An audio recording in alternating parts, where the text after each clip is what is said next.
So, hello everybody. We are just going to start with the chart, that is the donut chart that we were doing. So, let me share the screen with you.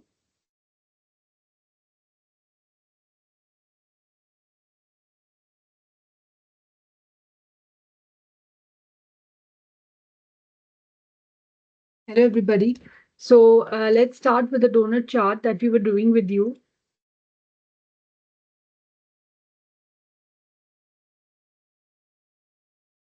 Let me share the screen with you, people.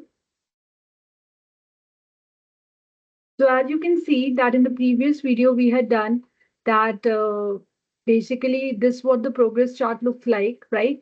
So 87% progress, which is actual, and 13% is a remainder. So now we are going to do a conditional donut chart. So as you know that this year actual is 89%. And here we have basically put the formula, three formulas. So formulas means that if the value that is over here that is less than equal to 75%, we will put the number over here. Otherwise, we'll put a blank. And if it is greater than 75 and if it is less than equal to 95, we will put it over here. And if it is greater than 95, then we will put it over here, right? So there are three levels, level 1, level 2, and level 3. So now what we're going to do is we are going to select all the four cell over here because donut chart does not consider the blank cell. Then we will go to insert, and in insert we are going to insert the donut chart over here. So that means we are going to select all the numbers. So let's say we have value of 79 over here. So then it is taking this value, and we have number, let's say 74 over here, right? So we will be selecting all the cells. Then we will go to insert, and in insert we have to create a donut chart, right? So as you can see over here that first of all we are going to remove the legends over here because it's not required. Then we will just go and click on this one, which is the blue one, and we will change it to a different color. Let's say let's change it to green color. And for this, the yellow option over here, we will just double click on it and let's change it to, let's say, black color, or let's give it a better color. Let's give it a, let's say, a dark. Yes.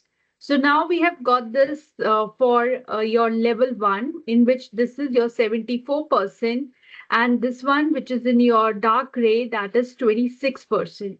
What we are going to do now is that we have to insert, go to the illustrations and then to the shapes, and then we are going to insert a text box over here.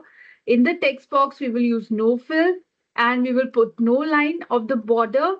In this, we are going to select the value, in this, we are going to select the value, which is 74 over here, and just enter.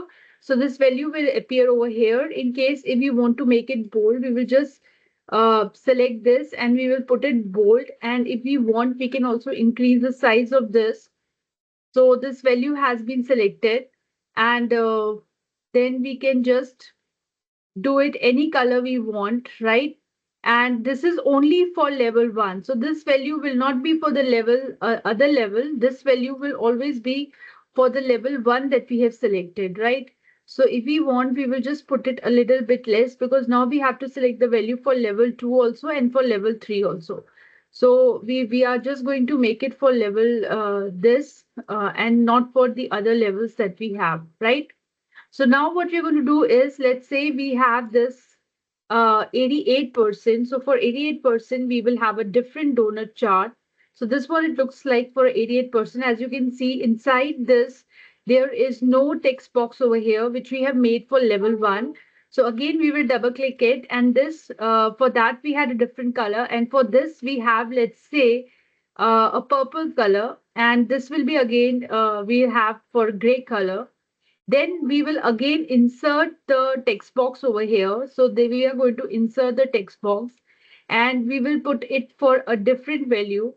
So there we will put is equal to, and we will select this value which we have and press enter. So now this value is selected. Now based upon this value that is being selected over here, we are just going to, based on this value that was selected, we are just going to put the uh, like we will put it bold, and let us just select it. So this value is selected, and for this particular cell, that means for level 2. Next, let's say we have your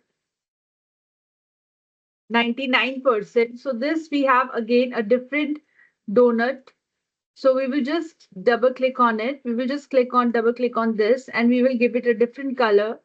Let's say we give it a color of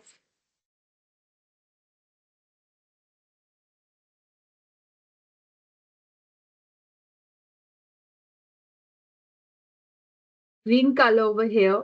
So again, we are going to insert the illustrations in shapes over here. So we will be giving it a shape of a text box. And there we are just going to select a different value for it, which is 99%, and put an enter over here. So it is going to select a value which is 99% over here. And then we have to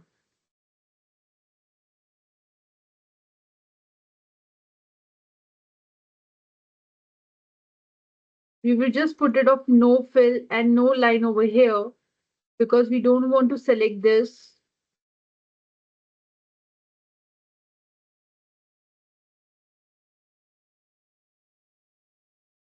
So now we can just see the changes in the data that we have. Suppose, let's say we have made it a 34%. So this is what a 34% looks like. Suppose we do it, let's say, that is your called as the dynamic dashboard chart or donut chart. Suppose we have, let's say, 94%. So this is what the 94% looks like. And suppose we have 97%, then this is what the 97. So we have level 1, level 2, level 3. We have given different colors for different levels. And this is your final conditional donut chart. So I hope this is clear to you. Now we will go to the third chart that we have. So the third chart that we are going to work on is actually called as your chart, in which we have actual budget and forecast, right? So we will be making a chart for that also. So let me share the screen with you.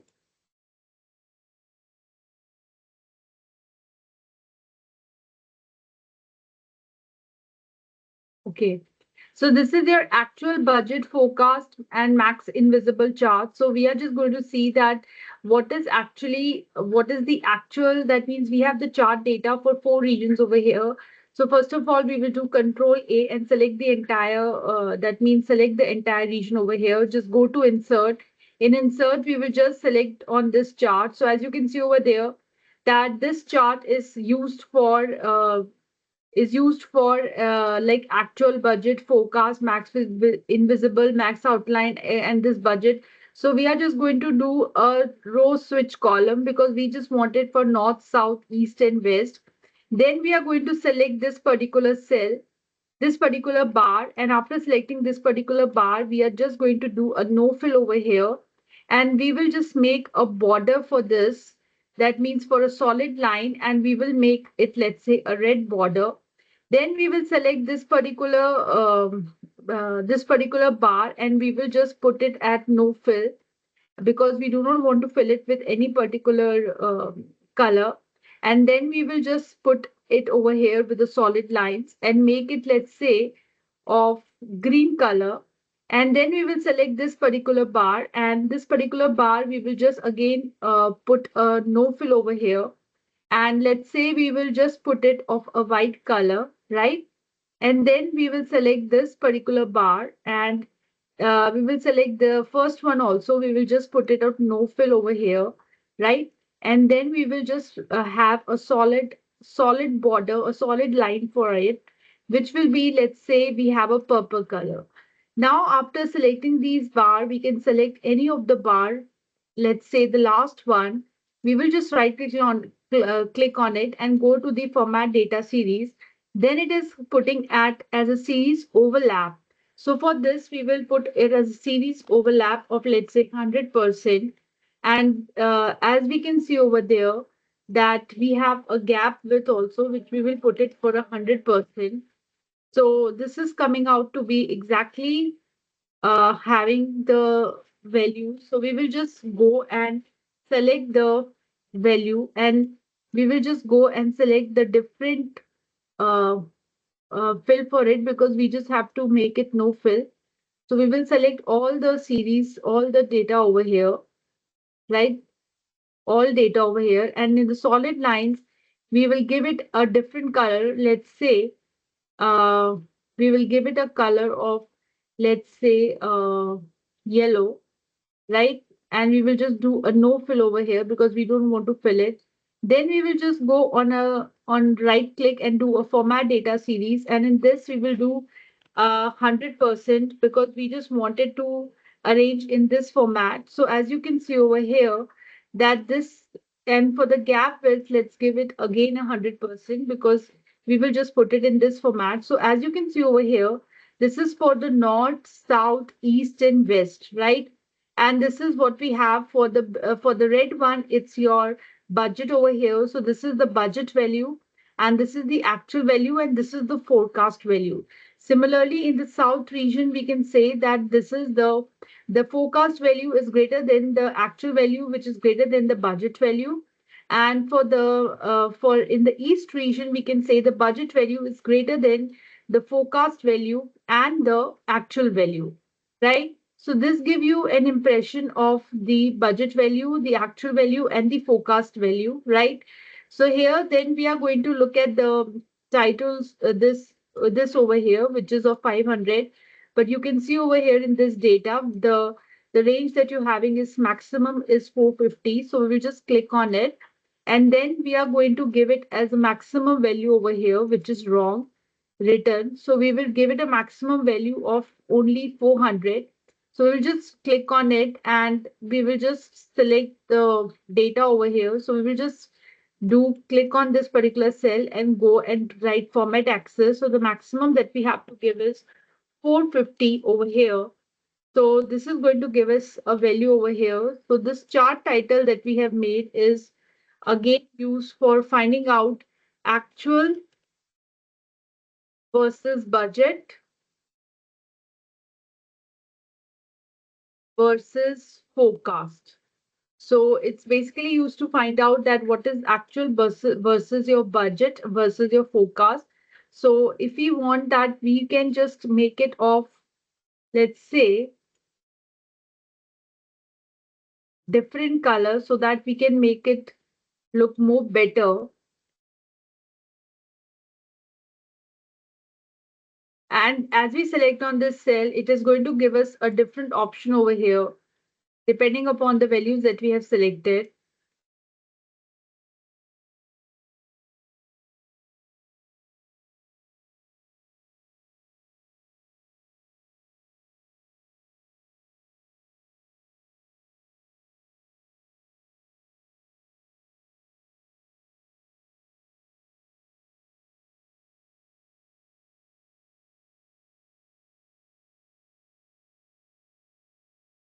So as you can see that we have put a value over here for your actual budget, and this is for your forecast value. We can also change the color accordingly. So it is giving a different value for the forecast over here, right? So this is your final chart, which basically tells you that what is the difference between the actual budget forecast and your actual budget and your forecast, and you can just right click on it and you can just make sure that you can do a control D in order to get one more chart. So if you just want to make a different chart, you can do a control D over here.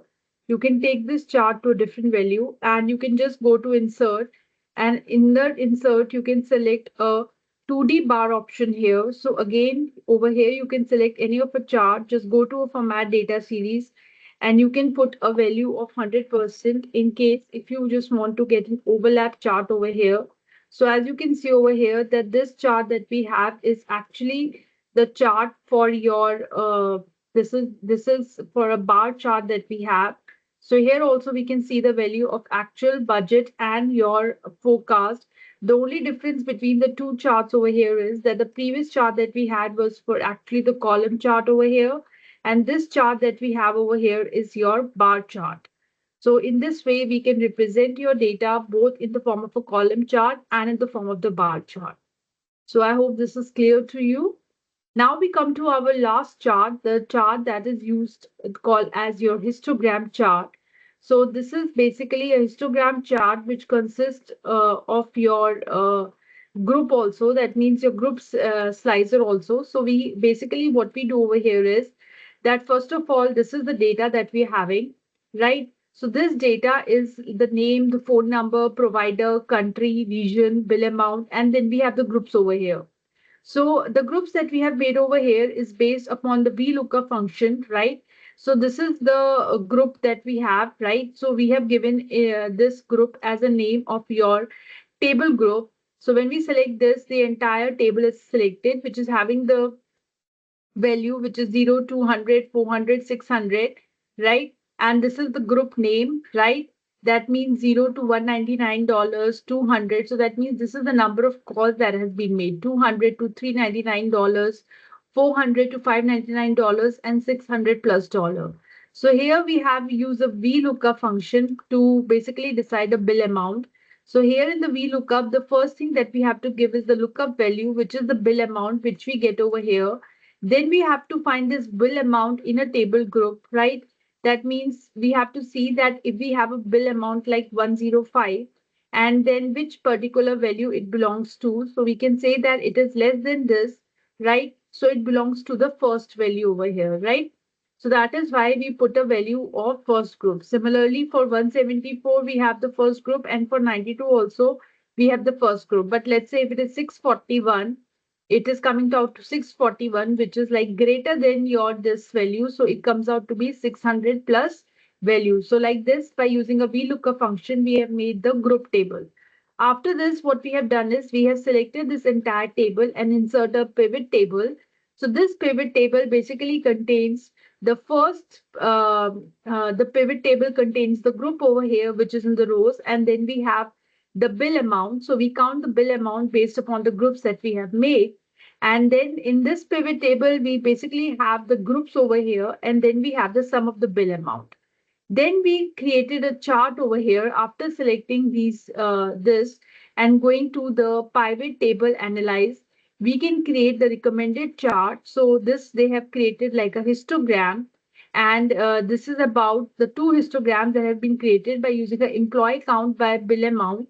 So this is the employee count over here, right? And there they have added a slicer over here for the amount. So we can see the name of the employees also 600 plus. We can see the name of the employees who are actually getting a monthly bill of more than $600 actually.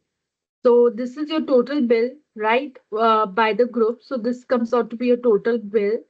So this actually what the chart look like. So this is a histogram with group details. So you can see that over here we have a group which is from 0 to 199. And this is actually the bill amount of the group. So there you can select any value over here from let's say 400 to 599, and you can see the changes in the group members and even in the output which is having these number of people, 6 people, which is coming out to be 400 to 599. So this is your final dynamic histogram, and it basically contains the different groups, and based upon that, they have created a dynamic histogram. So this was all about all the charts that we have done in today's class. So we basically started the column chart with the percentage in which we basically gives the variance from one bar to the another bar. Then we did the progress chart, which is also called as the donut chart. So we did a simple donut chart, and then we did the donut chart with the help of conditional formatting, in which we have level 1, level 2, and level 3. Then the third chart that we did was actually the chart which is used for finding the actual budget and your forecast value. So in this, we use the overlap function in order to overlap the bars and make a one single bar, and which contains the budget and the actual and the forecast value inside one bar. And the fourth chart that we did was regarding the regarding the chart which contains the histogram chart. So in this chart, we basically created a histogram by creating the bins or the groups that have been created by using the formula of VLOOKUP. We created the groups in the table, and then we created a pivot table of the base table, and then we based on that we created the charts over there in order to analyze the data set. So I hope the charts are very clear to you. We have done all the advanced chart, and I hope now this topic is clear to you. Thank you.